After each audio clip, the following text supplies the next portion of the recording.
عزیزان ملت اسلامیہ، السلام علیکم ورحمۃ اللہ وبرکاتہ۔ آج تیسرا رمضان ہے اور میں نے سوچا کہ ایسے وقت میں جب لاک ڈاؤن اور کرفیو کا سمے ہے، اس میں ہمارے کچھ غریب مسلمان جو پریشان حال ہے، غریب طبقے کے لوگ جو پریشان ہیں، لاچار ہیں، اس لیے میں اپنے مخیر حضرات بھائیوں سے کہوں گا کہ مبارک مہینہ بھی ہے اور ایک برے وقت میں کسی کی بھلائی کرنا، کسی کی مدد کرنا، یہ بہت اچھا موقع ملا ہے اچھائی کرنے کے لیے، بھلائی کرنے کے لیے، کہ ہم اور آپ بھلائی سے کام لیں، لوگوں کی امداد کریں۔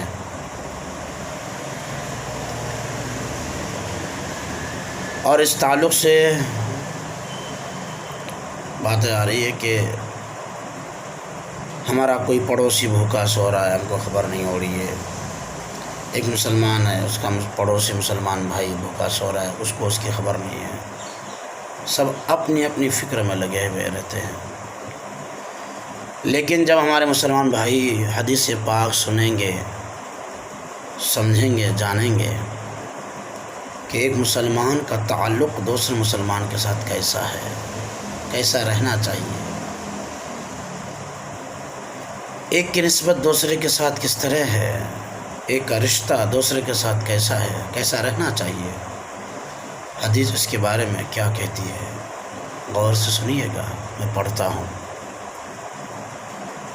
وعن النعمان بن بشیر قال قال رسول اللہ صلی اللہ علیہ وسلم ترى المؤمنین فی تراحمهم وتوادیهم وتعاطفهم كمثل الجسد اذا اشتكى عضوا تداعی له سائر الجسد بالسحر والحمى، متفق علیہ۔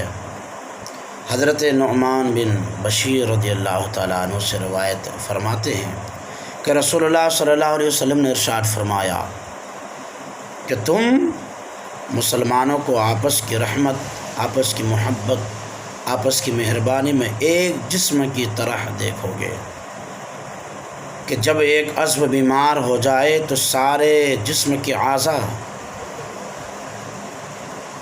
بے خوابی اور بخار کی طرف ایک دوسرے کو بلاتے ہیں، یعنی مسلمان آپس میں ایک جسم کی طرح ہے۔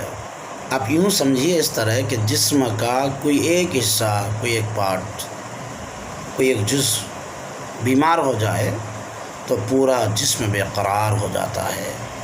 اسی طرح جب مسلمان آپس میں ایک جسم کے اعضاء کی طرح ہیں تو جب کسی ایک جزء کو، جب کسی ایک عضو کو تکلیف ہو تو سب کو بے قرار ہو جانا چاہیے۔ لیکن آج ایسا ہوتا ہے کہ ہمارا کوئی مسلمان بھوک سے مر بھی رہا ہے، پریشان بھی ہے، لیکن ہمیں خبر تک نہیں ہوتی۔ یہ ہمارے کتنی بے خیالی اور بے توجہی ہے۔ اور جانتے ہیں یہ معاملہ کس کا ہے؟ یہ تکلیف کا معاملہ، کہ جب ایک عضو کو تکلیف ہو یا جسم کے ایک حصے کو تکلیف ہو تو پورا جسم بے قرار ہو جاتا ہے۔ کس کا ساتھ ہوتا ہے جانتے ہیں؟ جب جسم زندہ ہو۔ اور جو مردہ یا بے حس ہو گئے وہ مردہ جسم یا سوکھے ہوئے اعضاء کی طرح ہیں کہ ایک چوٹ لگاؤ دوسرے کو خبر نہ ہو، کہ ایک حصے کو تکلیف ہو تو اس کی تکلیف دوسرے حصے کو نہیں ہوتی ہے، ایک عضو کو تکلیف ہو تو دوسرے عضو کو تکلیف نہیں ہوتی ہے۔ کس کو؟ مردہ جسم کو، مردہ اعضاء کو۔ لیکن زندوں کو اس کا احساس ہوتا ہے، تکلیف ہوتی ہے۔ تو ہمیں سوچنا چاہیے کہ ہماری زندگی کیسی ہے، خیال کرنا چاہیے کہ کیا ہمارے مسلمان بھائی کی تکلیف کا احساس ہمیں ہوتا ہے یا نہیں؟ اگر نہیں ہوتا ہے تو ہمیں اپنے غیرت ایمانی کا، حرارت ایمانی کا جائزہ لینا چاہیے۔ اب دیکھیے، جسم کے اعضاء مختلف ہیں، سب کے کام بھی الگ الگ ہیں، لیکن سب کی روح ایک ہے۔ اور ایسا ہی دیکھیے، دنیا میں مختلف ممالک ہیں اور ہر ملک کے لوگوں کی زبانیں الگ الگ ہیں، غذاؤں میں فرق ہے، رہن سہن میں فرق ہے، لیکن سب کا نبی ایک، حضور پر نور جناب محمد رسول اللہ صلی اللہ علیہ وسلم ایک ہی ہے۔ اسی طرح مسلمان آپس میں سب بھائی بھائی ہیں۔ اور میں آپ کو بتاؤں کہ مسلمان کا رشتہ بہت مضبوط ہونا چاہیے، بہت مضبوط ہونا چاہیے، اس لیے کہ مسلمان آپس میں بھائی بھائی ہیں۔ یہ کون بتا جانتے ہیں؟ ہمارے نبی نے بتایا ہے۔ حدیث پاک وہ بھی بتاتا ہوں میں کہ اس کے حوالے سے حدیث پاک کیا ہے، آگے ذکر کرتا ہوں، غور سے سنیں۔ وہ حدیث پاک یہ ہے،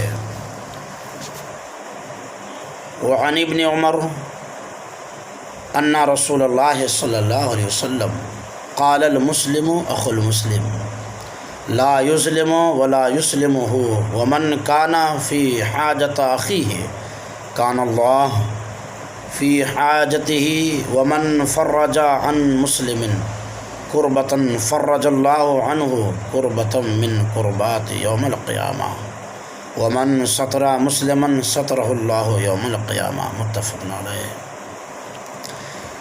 یعنی حضرت ابن عمر رضی اللہ تعالیٰ عنہ سے روایت ہے کہ رسول اللہ صلی اللہ تعالیٰ علیہ وسلم نے ارشاد فرمایا کہ مسلمان آپس میں بھائی بھائی ہے، ایک مسلمان دوسرے مسلمان کا بھائی ہے۔ جب بھائی ہے تو حضور نے ارشاد فرمایا، کیا ارشاد فرمایا کہ نہ تو اس پر ظلم کرے نہ اسے رسوا کرے، اور جو اپنے بھائی کی حاجت روائی میں رہے گا اللہ اس کی حاجت میں رہے گا، اور جو مسلمان سے کوئی تکلیف دور کرے گا اللہ اس سے قیامت کے دن کی تکالیف دور کرے گا، اور جو مسلمان کی پردہ پوشی کرے گا قیامت کے دن اللہ اس کی پردہ پوشی کرے گا۔ دیکھا اپنے پیارے، کتنی اچھی بات ہے، کتنا اچھا وعدہ ہے کہ آپ اپنے مسلمان بھائی کی مدد کریں تو اللہ آپ کی مدد کرے گا۔ آپ مدد کریں مسلمان بھائی کی، اور آپ کی مدد کون کرے گا جانتے ہیں؟ اللہ پاک کرے گا، اللہ تعالیٰ کرے گا۔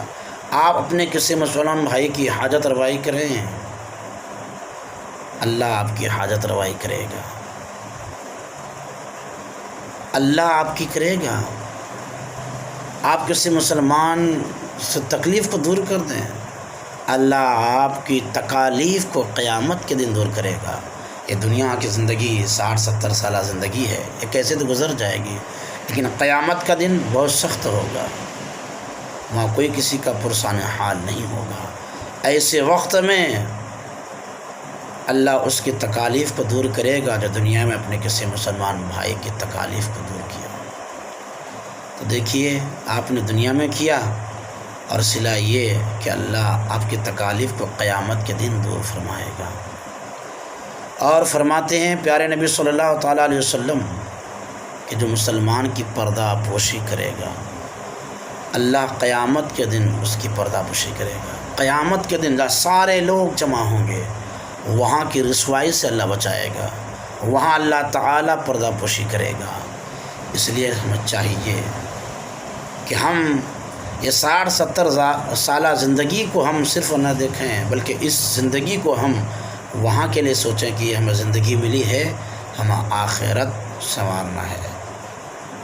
صرف یہ 60-70 سالہ زندگی کیسے گزارنی ہے اسی کا چکر میں مت رہیے، بلکہ اس زندگی میں آپ آخرت کی زندگی سنوارنے کی کوشش کیجیے۔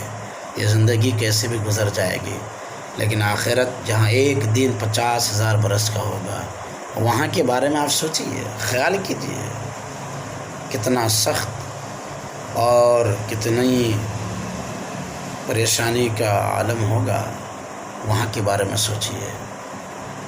اس لیے پیارے دیکھیے کتنا سچا وعدہ ہے، یہ وعدہ ہے کہ آپ یہاں تکالیف دور کریں گے، اللہ آپ کی تکالیف کو قیامت کے دن دور کرے گا۔ کتنا پیارا اور سچا وعدہ ہے، یہ وعدہ کیا گیا ہے مسلمانوں سے۔ اس لیے اپنے اللہ اور اللہ کے رسول پر آپ ایمان، یقین، اعتقاد رکھیے، کامیابی ملے گی دنیا میں بھی اور آخرت میں بھی۔ مسلمان آپس میں بھائی بھائی ہیں، اور ہمارا بھائی جو ہے جس کو نسبی کہتے ہیں، جس کو ہمارے ماں باپ نے پیدا کیا، یہ ہمارا نسبی بھائی ہیں۔ لیکن مسلمان پوری قوم ہے، چاہے کسی بھی ملک کا ہو، یہ جانتے ہیں ایمانی رشتے سے بھائی ہیں، اور یہ اس سے بھی زیادہ مضبوط ہے نسبی سے زیادہ، کیونکہ نسبی ماں باپ نے پیدا کیا، لیکن ایمانی بھائی جانتے ہیں اس کو حضور صلی اللہ تعالیٰ علیہ وسلم نے بنایا ہے کہ ہم مسلمان آپس میں بھائی بھائی ہیں۔ اس لیے حضور مثل والد کے ہیں، حضور کو بھائی نہیں کہا جاتا اور نہیں کہنا چاہیے، اور اسی لیے حضور صلی اللہ تعالیٰ علیہ وسلم کی بیویاں کسی کی بھاوج نہیں ہیں، بلکہ وہ امہات المومنین ہیں، تمام مومنوں کی مائیں ہیں، وہ ہمارے سر کے تاج ہیں، ہماری مائیں ہیں، اس کا ادب و احترام ہمیں کرنا چاہیے۔ اس لیے پیارے ہمارے نبی صلی اللہ تعالیٰ علیہ وسلم نے جو پیغام دیا ہے، جو وعدے کیے ہیں، کتنا پیارا وعدہ ہے۔ اس پر آپ یقین رکھیے گا، اعتقاد رکھیے گا، ایمان رکھیے گا، تو جانتے ہیں دنیا میں بھی اور آخرت میں بھی کامیابی ملے گی۔ پیارے ان باتوں کا خیال رکھیے، اپنے غربا مساکین بھائیوں کا جو ہے بھرپور خیال رکھیے۔ اللہ نے آپ کو استطاعت دیا ہے اور مال و دولت سے نوازا ہے، تو ایسے وقت میں آپ اس کو جمع کر کے مت رکھیے، بلکہ راہ خدا میں لٹائیے، غریبوں کی امداد کیجیے۔ اللہ آپ کی دولت میں فراوانی عطا فرمائے گا، اللہ آپ کو دارین کی سعادتوں سے مالا مال فرمائے گا، اس لیے کہ اللہ اور اللہ کے رسول کا وعدہ سچا ہے، ان کی ہر ایک بات سچی ہوتی ہے، اس میں شک کرنے تک کی گنجائش نہیں ہوتی ہے۔ اس لیے یقین کے ساتھ باتوں کو مانیے اور اپنی آخرت کو سنوارنے کی کوشش کیجیے۔ اللہ پاک مجھے اور آپ سب کو رمضان کی رحمتوں سے برکتوں سے مالا مال کرے۔ السلام علیکم ورحمۃ اللہ وبرکاتہ۔